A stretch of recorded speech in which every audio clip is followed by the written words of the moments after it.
नातेवाईकाचा शोध लागला। बिदरहून कर्नाटक, आई वडील भाऊ धावत आले, रडत तुटत कोसळले।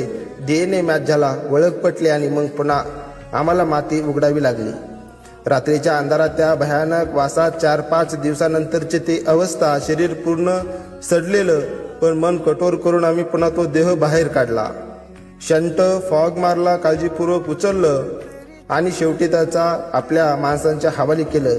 त्या आईच्या डोळ्यात अश्रू, त्या भावाच्या हुतक्यांचं मन आतून हलवून टाकलं।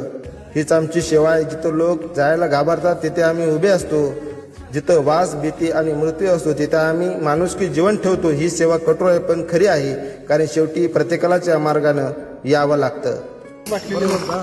थोडं बॉडी उचलताना थोडं घ्या, चांगलं मस्त काढून देऊन टाका।